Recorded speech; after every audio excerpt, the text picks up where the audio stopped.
आज का टॉपिक है क्रिया। तो आज के टॉपिक में पढ़ेंगे क्रिया। तो क्रिया होती क्या है उसके बारे में, ठीक है। इससे पहले मैंने आपके संज्ञा, सर्वनाम, विशेषण और वर्णमाला के चैप्टर और वर्तनी शुद्धि का चैप्टर करा दिया है। अगर वो क्लास नहीं देखी तो मुझे डिस्क्रिप्शन में लिंक मिल जाएगा, वहाँ से जाकर आप पिछली क्लास भी देख सकते हैं। तो आज की टॉपिक में बात करेंगे क्रिया की, क्रिया होती क्या है, ठीक है। तो इससे रिलेटेड जितने भी क्वेश्चन बनते हैं मैं एक तरह आपके प्रीवियस ईयर आधार पर क्लास लेकर चल रहा हूँ, ठीक है। चैनल पर नए हो तो चैनल को सब्सक्राइब कर लें और इससे रिलेटिव कोई भी जानकारी चाहिए तो हमें कमेंट में जरूर बताएं। तो आज का पहला टॉपिक के अनुसार जो क्वेश्चन लेके चलेंगे वो प्रीवियस ईयर के क्वेश्चन के आधार पर हम क्लास लेके चल रहे हैं। देखिए पहला क्वेश्चन आपका यूपी ट्रिपल जेई के एग्जाम से पूछा गया है। सोहन गांव का मकान देख रहा है, ठीक है। तो सोहन गांव का मकान देख रहा है, इस वाक्य में क्रिया शब्द क्या है। तो इसमें क्रिया बतानी है हमें, क्रिया क्या है यहाँ पर। देखिए अब क्रिया होती क्या है, पहले तो हमें यह समझना बहुत जरूरी है क्रिया कहते किसे हैं, ठीक है। अब यहाँ पे एक चीज़ जानना जरूरी है, क्रिया। तो क्रिया होती क्या है, अगर यहाँ पे क्रिया की बात करें, क्रिया होती क्या, देखिए क्रिया वो होती है जिस शब्द से किसी काम का करना या होना समझा जाए, ठीक है। क्रिया कहते किसे हैं, जिस शब्द से किसी काम का करना, ठीक है, किसी काम का करना या होना समझा जाए, ठीक है, होना समझा जाए, तो उसे क्या कहते हैं, हम क्रिया कहते हैं, ठीक है। तो उसे हम क्रिया कहते हैं। अब यहाँ पे वाक्य में क्या कहा उसने, सोहन गांव का मकान देख रहा है। तो सोहन यहाँ पर क्या कर रहा है, देखिए वो तो यहाँ पर क्या कर रहा है, वो काम क्या कर रहा है, देखने का कर रहा है, ठीक है। तो यहाँ पर क्या होगा, आपका जो क्रिया होगी वो यहाँ पर आपका देख रहा क्रिया होगी, ठीक है। क्योंकि क्या चीज़ देख रहा है, सोहन गांव का मकान देख रहा है। तो यहाँ पर क्रिया जो होगी आपकी, सोहन गांव का मकान देख रहा है, यहाँ पर आपकी क्रिया होगी, ठीक है। देखिए अब यहाँ पर एक चीज़ और बता दूँ आपको, जैसे आपके शब्द इसमें आते क्या क्या क्रिया में, इसमें शब्द क्या क्या आते हैं अगर उसकी बात की जाए तो जैसे इसमें आता है आपका, देखिए पढ़ना, ठीक है। क्रिया में शब्द क्या क्या होते हैं आपके, पढ़ना हो गया, लिखना हो गया, ठीक है, पढ़ना, लिखना, खाना पीना, ये सब क्या है, हमारे क्रिया है, ठीक है। देखना, तो ये सब जितने भी शब्द हैं ये आपके क्रिया के शब्द हैं, ठीक है। तो ये देखिए अब यहाँ पे एक चीज़ और ध्यान रखना, क्रिया विकारी शब्द हैं सारे, ठीक है, जिसके स्वरूप यहाँ पर क्या होता है, लिंग, वचन और कारक के अनुसार ये बदलते रहते हैं, ठीक है। तो इस चीज़ का भी यहाँ पर आपको ध्यान रखना है, ठीक है। तो यहाँ पर आंसर क्या हो जाएगा आपका, ऑप्शन नंबर सी इसका आंसर हो जाएगा। चलिए अगला क्वेश्चन देखते हैं। निम्नलिखित वाक्य में से किसकी क्रिया अकर्मक है, ठीक है। तो यहाँ पर बताना है निम्नलिखित किस वाक्य की क्रिया अकर्मक क्रिया है, ठीक है। तो अकर्मक क्रिया यहाँ पर कौन सी है, देखिए यहाँ पर पहले देखिए अब अकर्मक क्रिया होती क्या है पहले उसका जानना भी जरूरी होता है। अकर्मक क्रिया कहते किसे हैं, अगर यहाँ पे बात करूँ अकर्मक क्रिया की, तो अकर्मक क्रिया क्या होती है, तो अकर्मक क्रिया वो होती है जिन क्रियाओं का व्यापार और फल कर्ता पर पड़े, ठीक है। तो वो क्या कहलाती है, आपकी अकर्मक क्रिया होती हैं, ठीक है। जिन क्रियाओं का, यहाँ पे एक चीज़ नोट कर लेना अकर्मक क्रिया के बारे में, जिन क्रियाओं का व्यापार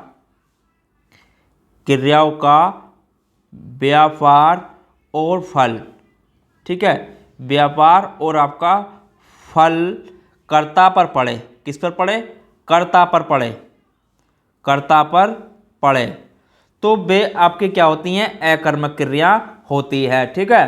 देखिए अकर्मक क्रिया का कर्म नहीं होता है, ठीक है। और एक चीज़ जो नोट करना यहाँ पर, अकर्मक क्रिया का क्या होता है आपका, अकर्मक का आपका कर्म नहीं होता है, ठीक है। तो अकर्मक क्रिया का कर्म नहीं होता है, ठीक है। अकर्मक क्रिया का यहाँ पर एक चीज़ जो नोट कर लेना, कर्म नहीं होता है, ठीक है, होता है, क्योंकि इसमें क्या होता है, देखिए क्रिया का व्यापार और फल दूसरे पर न पड़कर स्वयं कर्ता पर पड़ता है, ठीक है। क्योंकि इसमें क्रिया का जो व्यापार है वो फल है दूसरे पर न पड़कर किस पे पड़ता है, स्वयं पर पड़ता है। तो यहाँ पर इसको भी नोट करना थ्योरी में, ठीक है। यहाँ पर देखिए थ्योरी इसकी नोट करते चलें, यानी कि क्रिया का व्यापार कहने का मतलब क्या हो गया आपका, क्रिया का व्यापार, ऊपर ही मैंने लिखवाया। और यहाँ पर देखिए जितनी थ्योरी जितनी आपके आसानी रहे समझने में उतनी तरीके से मैं इसको लिखवा सकता हूँ, ठीक है। क्रिया का व्यापार और फल, क्रिया का व्यापार और फल दूसरे पर न पढ़कर, दूसरे पर न पढ़कर, न पढ़कर, ठीक है, किस पे पढ़ता है, दूसरे पर न पढ़कर स्वयं कर्ता पर पढ़ता है, ठीक है। न पढ़कर स्वयं कर्ता पर पढ़ता है, स्वयं किस पर पढ़ता है आपका, कर्ता पर पढ़ता है, ठीक है। तो बस आपको समझने आना चाहिए कि कह क्या रहा है वो, ठीक है। तो यहाँ पर क्या कह रहा है आपका, देखिए किस वाक्य में अकर्मक क्रिया है, तो यहाँ पर देखिए, तो यहाँ पर किस पे है आपकी अकर्मक क्रिया, अगर यहाँ पे देखें, देखिए दीना निबंध लिखता है, ठीक है, तो यहाँ पर अकर्मक क्रिया नहीं होगी, ठीक है। अगर यहाँ पे देखें ऑप्शन नंबर बी पक्षी उड़ रहे हैं, ठीक है, तो इसमें क्या होगी आपकी अकर्मक क्रिया होगी, ठीक है, क्योंकि पक्षी उड़ रहे हैं तो वाक्य की क्रिया आपकी अकर्मक होगी। यहाँ पर अकर्मक क्या होगी इसमें आपकी, पक्षी उड़ रहे हैं, ठीक है, तो पक्षी उड़ रहे हैं आपके यहाँ पर अकर्मक क्रिया होगी, ठीक है। चलिए अगला क्वेश्चन देखते हैं। अगला क्वेश्चन है, दूसरे किस समूह शब्द में ठीक प्रकार से रखे गए हैं भाववाचक संज्ञाएं निराशा, हताशा, भलाई, विजय, भाग्य। विशेषण आपके जो हैं शक्तिशाली, पराधीन, भव्य, स्वेच्छाकारी, पुराना।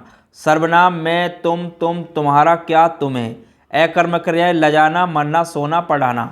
तो इसमें बताना है कौन से ठीक प्रकार से इसमें रखे गए हैं। देखिए यहाँ पर अगर बात करें तो पहली भाववाचक संज्ञाओं की अगर यहाँ पे बात करूं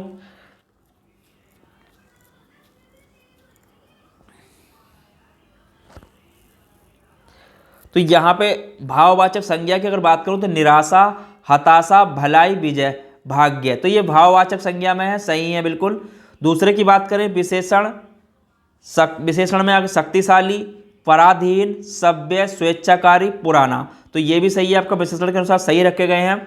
अगर यहाँ पे बात करें सर्वनाम की तो सर्वनाम में आपका मैं, तुम, हम, तुम्हारा, क्या, क्यों आते हैं, ये भी सही है। लेकिन यहाँ पे अगर बात करें आगे आपकी अकर्मक क्रियाएं, देखिए अकर्मक क्रिया यहाँ पर आपकी गलत हैं। कौन सी क्रिया यहाँ पर, देखिए यहाँ पर अगर बात करूँ लजाना सही है, ठीक है, और आपका मरना, सोना, तो ये सही है। लेकिन यहाँ पर पढ़ाना गलत है, ठीक है, क्योंकि यहाँ पर आपका पढ़ाना गलत है, ठीक है। पढ़ाना जो शब्द है आपका सकर्मक क्रिया है, ठीक है, यहाँ पर पढ़ाना जो है आपका सकर्मक क्रिया है, बाकी सब आपकी अकर्मक क्रिया हैं, ठीक है। तो ये आपका क्या है, आपका सकर्मक क्रिया, यहाँ पर इसको नोट कर लेना, ये आपका सकर्मक क्रिया है, ठीक है। तो ये शब्द काय का आपका सकर्मक क्रिया का शब्द है बाकी, ठीक है, बाकी सब समूह सही रखे गए हैं। तो इसके अनुसार ऑप्शन नंबर कौन से में जाएगा, 1 2 3, ऑप्शन नंबर हमारा ए इसके अनुसार आंसर सही हो जाएगा, ठीक है। चलिए अगला क्वेश्चन देखते हैं। जब कर्ता एक क्रिया समाप्त कर उसी क्षण दूसरी क्रिया में प्रवृत्त होता है तब पहली क्रिया क्या कहलाती है। देखिए जब कर्ता एक क्रिया समाप्त करता है और दूसरे क्षण नई क्रिया में प्रवृत्त होता है तो पहली क्रिया क्या कहलाती है। देखिए अगर यहाँ पे अगर बात करूँ, जब एक कार्य हम कर रहे थे और उसे समाप्त करके जब दूसरा कार्य में करने लगते हैं तो पहली क्रिया क्या कहलाती है। देखिए यहाँ पर अगर बात की जाए, जब भी कहीं पर अगर ऐसी क्रिया होती है, अगर हम एक कार्य समाप्त करें और दूसरी कार्य करने लगे तो वहाँ पर आपकी पूर्वकालिक क्रिया होगी, ठीक है। तो पहली वाली जो क्रिया होगी आपकी, जो पहली क्रिया होगी यहाँ पर आपकी पूर्वकालिक क्रिया होगी यहाँ पर, ठीक है। कैसे होगी, जैसे वाक्य की अगर बात करें तो यहाँ पर अगर जैसे मैं कहूँ आपसे, देखिए जैसे मैं कहूँ आपसे, देखिए उसने नहाकर भोजन किया, ठीक है, उसने नहाकर भोजन किया, ठीक है, नहाकर भोजन किया। तो यहाँ पर कहूँ उसने नहाकर क्या किया, भोजन किया, तो उसने पहले कौन सा काम किया। देखिए उसमें पहले आपका नहाकर क्या आपका पूर्वकालिक क्रिया है, ठीक है, यहाँ पर आपका नहाकर क्या आपका पूर्वकालिक क्रिया है, ठीक है। तो ये पूर्वकालिक क्रिया, उसके बाद उसने क्या किया, यहाँ पर भोजन किया, क्योंकि उसमें नहाने की क्रिया के समाप्ति के साथ ही क्या किया, भोजन किया। ठीक है, तो अगले क्या करता है, वो भोजन की क्रिया करता है। ठीक है, तो भोजन करने की क्रिया का इसमें वो बोध करता है किसके बाद, नहाने के बाद। ठीक है, तो यहाँ पर पूर्वकालिक क्रिया क्या होगी आपकी, नहाकर यहाँ पर पूर्वकालिक क्रिया आपकी हो जाएगी। ठीक है, जब एक काम हम कोई कर समाप्त करते हैं, जब अगला कार्य स्टार्ट करते हैं, तो पहली वाली क्रिया हमारी पूर्वकालिक क्रिया कहलाती है। ठीक है, चलिए इसको भी नोट कर लेना। ठीक है, चलिए आगे अगला क्वेश्चन है, निम्नलिखित प्रश्न में 4 विकल्पों में से उस विकल्प का चयन करें, उस विकल्प का चयन करें जो क्रिया भेद के वाला सही विकल्प है। दीपा ने गाय को चारा खिलाया, दीपा ने गाय को चारा खिलाया। तो यहाँ पर देखिए क्या है वो बताना हमें। देखिए अगर यहाँ पे दीपा ने गाय को चारा खिलाया, इसमें अगर बात की जाए तो कौन सी क्रिया है यहाँ पर। ठीक है, तो यहाँ पर बतानी है हमें क्रिया कौन सी है। देखिए यहाँ पर जो क्रिया होगी, अगर उसकी बात करूँ, गाय और चारा। ठीक है, यहाँ पर वाक्य में 2 कर्म है। ठीक है, इस वाक्य में क्या आपके 2 कर्म हैं। ठीक है, 2 कर्म हैं, कौन कौन से हैं यहाँ पर, एक तो है आपका, देखिए एक तो है आपका गाय, एक गाय है, और दूसरा आपका यहाँ पर चारा है। तो यहाँ पर कर्म क्या है, एक गाय है और दूसरा आपका चारा है। अगर यहाँ पे बात करूँ, एक कर्म आपका बहुधा पदार्थ चारा। ठीक है, पदार्थवाचक है, तो पदार्थवाचक क्या आपका जो कर्म है, एक क्या आपका पदार्थवाचक है, वो आपका चारा है। ठीक है, तो ये आपका एक कर्म जो है आपका पदार्थवाचक जो आपका चारा है, और दूसरा आपका जो है प्राणीवाचक। ठीक है, एक तो हो गया आपका ये पदार्थवाचक, पदार्थवाचक, पदार्थवाचक है, और गाय क्या है यहाँ पर आपका प्राणीवाचक, गाय क्या है यहाँ पर आपका प्राणीवाचक। तो प्राणीवाचक है आपका गाय। तो यहाँ पर देखिए जो आपका पहले, अगर यहाँ पे कहूँ 2 क्रिया कर्म वाली हैं। ठीक है, तो गाय को चारा खिलाए में आपकी 2 कर्मक क्रिया होगी। ठीक है, क्यों होगी, देखिए गाय और चारा एक कर्म बहुधा पदार्थ है। ठीक है, गाय इसमें क्या है आपका एक कर्म आपका बहुधा जो है पदार्थवाचक चारा है, और उसे मुख्य रूप से कर्म कहते हैं। ठीक है, इसे क्या कहते हैं हम, कर्म कहते हैं मुख्य रूप से। ठीक है, चारे को क्या कहेंगे हम, इसे कर्म कहेंगे। ठीक है, क्योंकि मुख्य उसका दूसरा कर्म जो आपका बहुधा क्या है, वो आपका जो गाय है। ठीक है, तो यहाँ पर आपका गौण कर्म कहलाता है। गाय का क्या कहलाएगा यहाँ पर, अगर गाय की बात करूँ तो गाय यहाँ पर आपका गौण कर्म कहलाएगा। ठीक है, गौण कर्म। तो यहाँ पर आपकी कौन सी क्रिया होगी, यहाँ पर आपकी जो होगी 2 कर्म क्रिया होगी। ठीक है, तो ऑप्शन क्या हो जाएगा यहाँ पर आपका, ऑप्शन नंबर बी यहाँ पर आंसर हो जाएगा इसका। ठीक है, चलिए अगला क्वेश्चन देखते हैं। निम्नलिखित प्रश्न में 4 विकल्पों में से उस विकल्प का चयन करें जो पक्ष के भेद का सही विकल्प हो।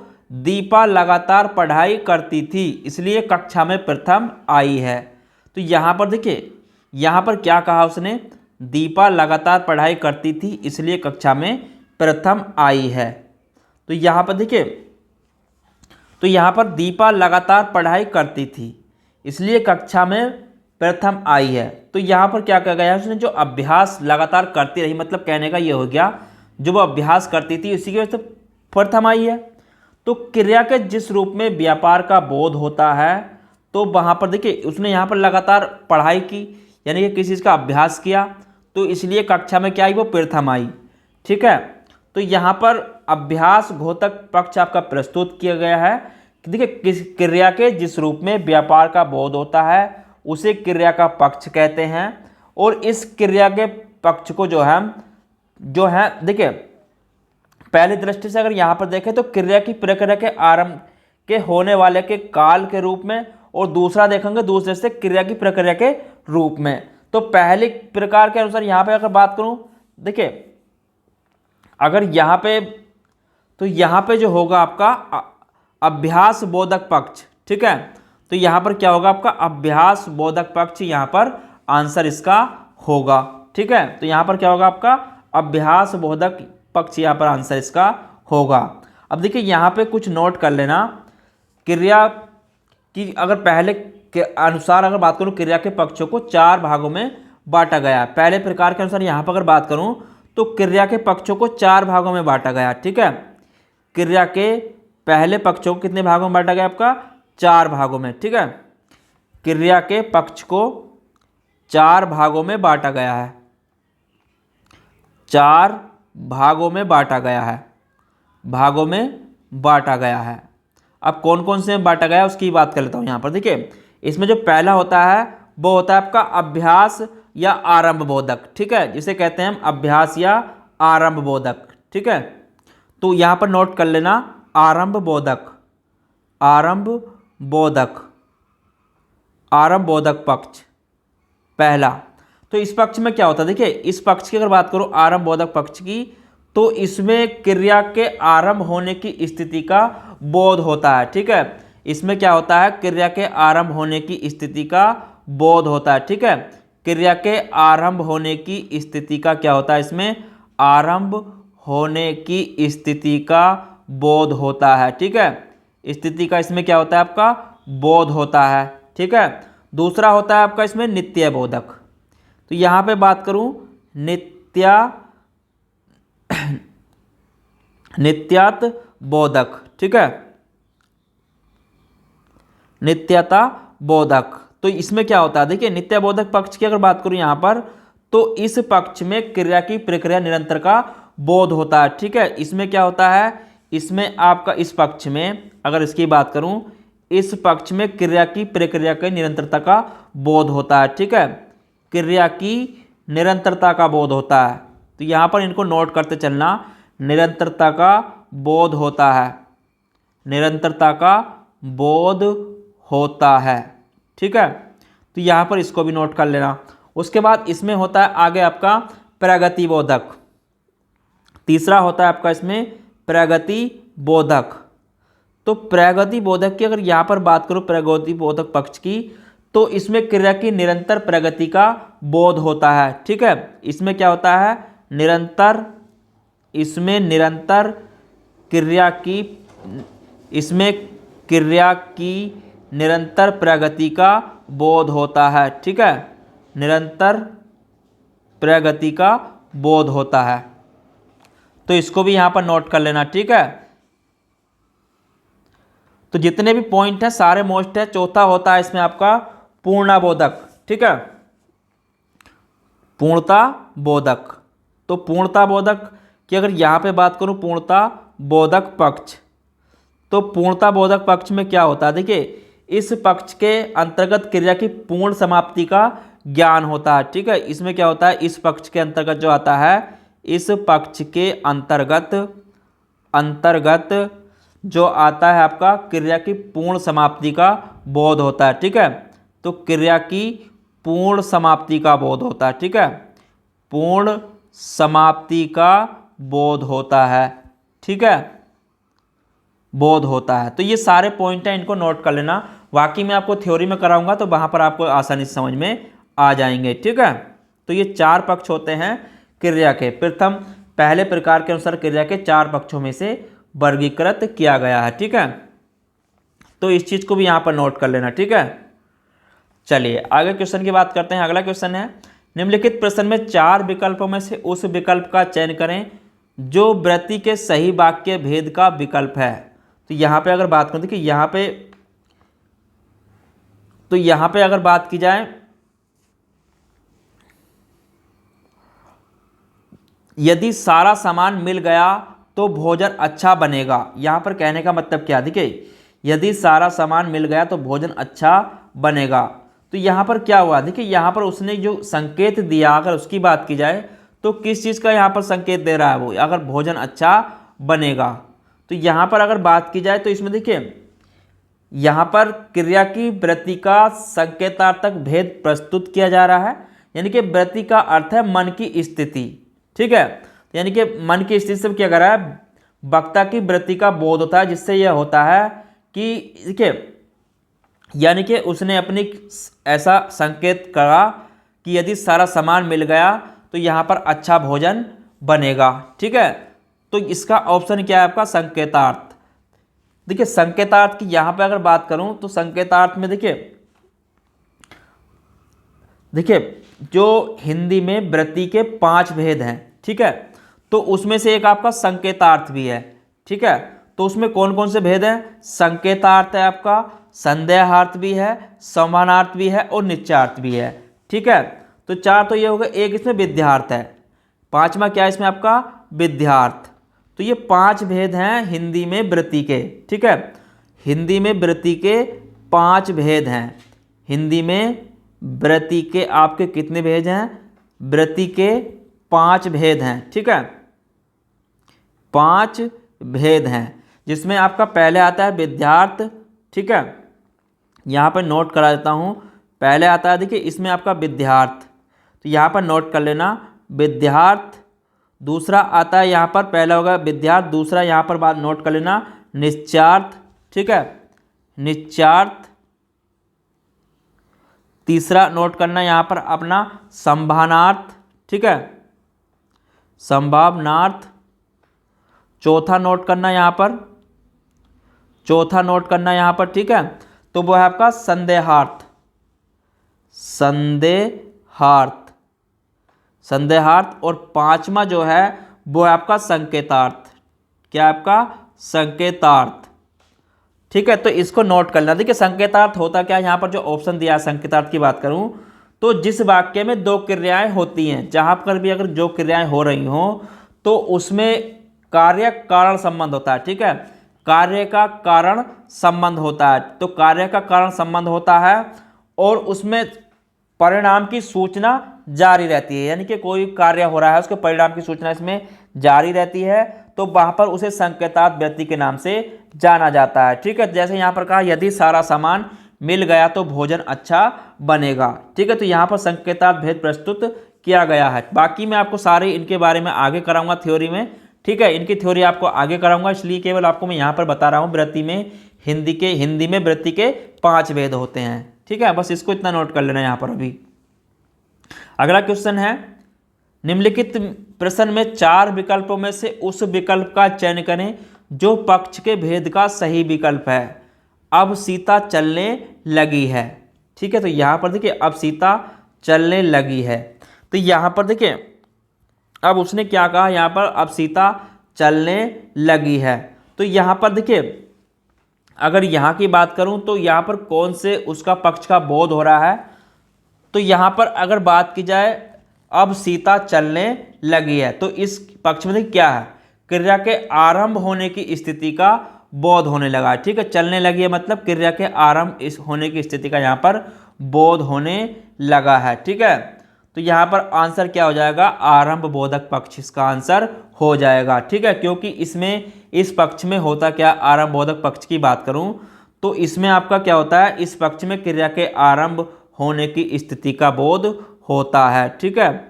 इस पक्ष में क्रिया के आरंभ होने की स्थिति का बोध होता है, ठीक है। तो इस चीज को नोट कर लेना, मैं आगे लिखवाऊंगा आपको, ठीक है। तो यहाँ पर आरंभ बोधक पक्ष इसका आंसर हो जाएगा। चलिए अगला क्वेश्चन देखते हैं। निम्नलिखित प्रश्न में 4 विकल्पों में से उस विकल्प का चयन करें जो वृत्ति के सही भेद का विकल्प हो। जरा मेरी सहायता कीजिए। तो यहाँ पर बताना है इसमें जो वृत्ति का सही मतलब जो सही वो है क्या है। यहाँ पर देखिए, यहाँ पर अगर बात करूँ तो यहाँ पर जरा मेरी सहायता कीजिए, तो यहाँ पर क्या कहा उसने, जरा मेरी सहायता कीजिए। तो यहाँ पर कहने का मतलब क्या हो गया, तो यहाँ पर सहायता कीजिए यानी कि सहायता कीजिए जो यहाँ पर है वो आपकी क्या है, इच्छा बोधक है, ठीक है। जरा मेरी सहायता कीजिए यानी कि इच्छा बोधक है। तो यहाँ पर जो अगर क्रिया की बात की जाए तो यहाँ पर कीजिए, तो यहाँ पर कीजिए मतलब सहायता कीजिए क्या आपकी इच्छा बोधक है, ठीक है। सहायता कीजिए मतलब आपकी इच्छा बोधक है। कीजिए क्रिया के रूप से विद्यार्थ का यहाँ पर बोध होता है। यहाँ पर जो कीजिए आया आपका, अगर इसकी बात करूँ कीजिए, अब कीजिए कि यहाँ से इससे क्या होता है आपकी जो होता है क्रिया रूप से विद्यार्थ का यहाँ पर बोध होता है, ठीक है। विद्यार्थ के बारे में मैंने पीछे बताया था आपको। देखिए अगर यहाँ पे बात करूँ विद्यार्थ की, तो विद्यार्थ क्या होता है, देखिए विद्यार्थ का अर्थ है विधि संबंधी क्रिया करने देने का भाव, ठीक है।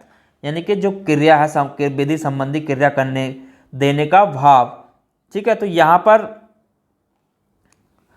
पर जरा मेरी सहायता कीजिए, तो उसकी ऐसी यहाँ पे क्या होगा, आपका आंसर क्या हो जाएगा इसके अनुसार, आपका विद्यार्थ हो जाएगा। ठीक है, तो यहाँ पर विद्यार्थ का भेद है। ठीक है, चलिए अगला क्वेश्चन देखते हैं। उस विकल्प का चयन करें जो दिए गए वाक्य में क्रिया भेद वाला सही विकल्प है। तो यहाँ पर बताना जो क्रिया का सही भेद वाला विकल्प कौन सा है। देखिए यहाँ पे अगर बात करूँ तो सही भेद कौन सा है इसका, रोहन चाय पीकर बैठ गया। तो यहाँ पर क्या हुआ, उसने चाय पीकर बैठ गया। ठीक है, जब कर्ता क्रिया को, एक क्रिया को समाप्त करके तत्काल किसी क्रिया में आरंभ करता है तो जो पहली क्रिया होती है, ठीक है, तो यहाँ पर पहली जो क्रिया होती है अगर उसकी बात की जाए तो वो आपकी पूर्वकालिक क्रिया होती है। ठीक है, तो यहाँ पर आंसर क्या हो जाएगा, आपका पूर्वकालिक क्रिया आंसर हो जाएगा। ठीक है, रोहन चाय पीकर बैठ गया। तो अगर कहीं पर भी जब कर्ता एक क्रिया को समाप्त करके तत्काल किसी दूसरी क्रिया को आरंभ करता है तो पहली क्रिया जो होती है वहां पर आपकी पूर्वकालिक क्रिया होती है। ठीक है, चलिए अगला क्वेश्चन देखते हैं। निम्न में प्राणार्थक क्रिया कौन सी है। तो निम्न में प्राणार्थक क्रिया कौन सी है। देखिए अगर यहाँ पे प्राणार्थक क्रिया होती क्या है, अगर उसकी बात की जाए प्राणार्थक क्रिया की, तो यहाँ पे अगर बात करूँ प्राणार्थक क्रिया होती क्या है, पहले तो हमें उसका भी जानकारी होना चाहिए। ठीक है, तो प्राणार्थक क्रिया पे होती हैं जिन क्रियाओं से इस बात का बोध होता है कि कर्ता स्वयं कार्य न कर किसी दूसरे को कार्य करने के लिए प्रेरित करता है। ठीक है, यानी कि कर्ता स्वयं कार्य न करके किसी दूसरे को कार्य करने के लिए प्रेरित करता है, तो वहां पर आपकी प्रेरणात्मक क्रिया होती है। ठीक है, तो यहाँ पर क्या है, देखिए उठना ये भी नहीं होगा क्योंकि देखिए स्वयं के लिए बात आ रही है, यहाँ पर दूसरे के लिए होती है। ठीक है, उड़ाना तो ये भी नहीं। यहाँ पर देखिए जो होगा आपका आंसर अगर बात करें तो यहाँ पर प्रेरणात्मक क्रिया जो आपकी दिलाना। ठीक है, प्रेरणात्मक क्रिया यहाँ पर दिलाना। ठीक है, तो ये दूसरे पर निर्भर कर रहा है। ठीक है, तो दूसरे को क्या कर रहा है, प्रेरित करा दिलाने के लिए।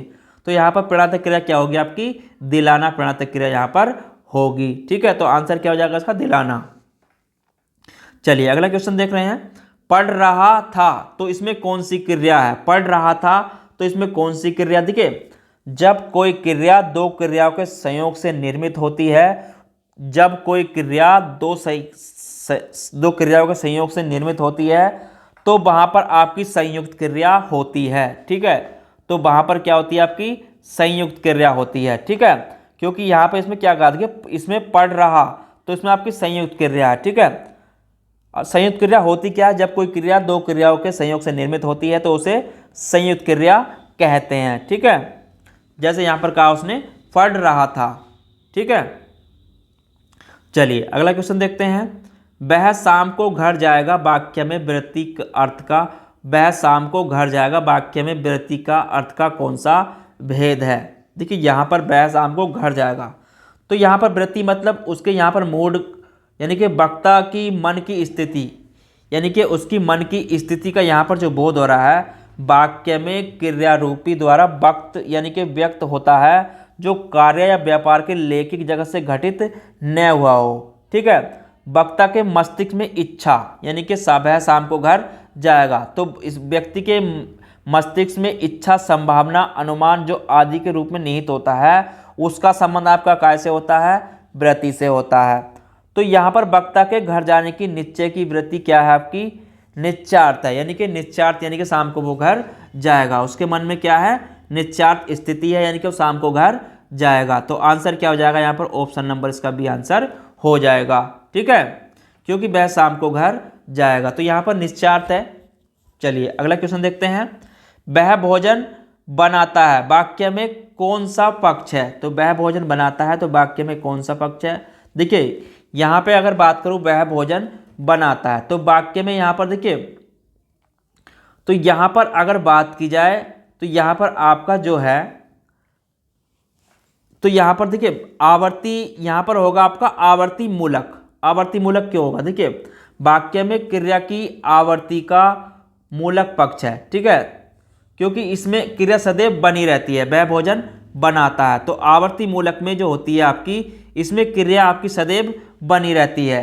ठीक है, तो इसमें क्रिया सदैव आपकी बनी रहती है तो वहां पर आपका आवर्ती मूलक होता है। ठीक है, तो इसलिए वह भोजन बनाता है। तो उसकी आवर्ती मूलक मतलब यहाँ पर ऐसे में क्रिया क्या है, उसकी क्रिया उसकी सदैव उसमें बनी रहती है, तो वहाँ पर आपका आवर्ती मूलक होगा। तो ऑप्शन नंबर इसका आंसर ही हो जाएगा।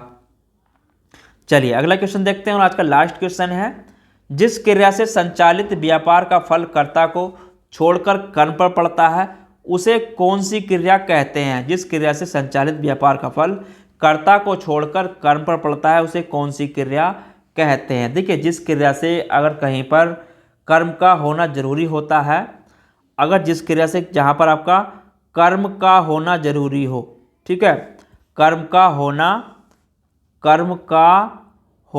ठीक है, कर्म का होना क्या हो आपका जरूरी हो, तो वहाँ पर देखिए, तो वहाँ पर जो होती है आपकी सकर्मक क्रिया होती है, ठीक है, वहाँ पर क्या होती है आपकी सकर्मक क्रिया आपकी वहाँ पर होती है, ठीक है, तो वहाँ पर क्या होती है आपकी सकर्मक क्रिया होती है। तो यहाँ पर कौन सा आंसर हो जाएगा आपका, ऑप्शन नंबर बी इसका आंसर हो जाएगा, ठीक है। तो इन क्रियाओं का असर क्या होता है, कर्ता पर न पढ़कर कर्म पर पड़ता है, ठीक है।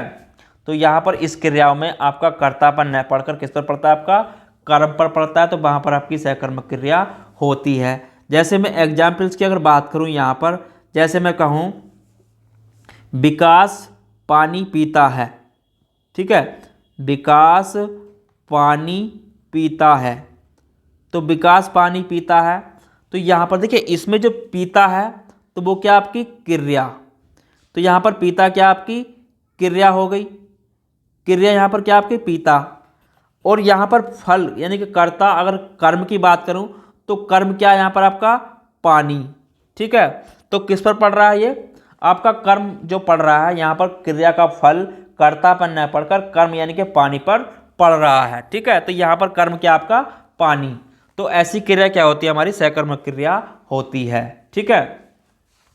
तो आज के टॉपिक में इससे रिलेटेड ये इतना ही, कल इसमें आगे के टॉपिक में कराऊंगा, इसमें आगे के जो क्वेश्चन पूछे गए हैं, ठीक है। तो अगर आप चैनल पर अभी भी नए हो तो चैनल को सब्सक्राइब कर लें और वीडियो अच्छी लगी तो लाइक जरूर करें। चलिए मिलते हैं कल, जब तक के लिए धन्यवाद।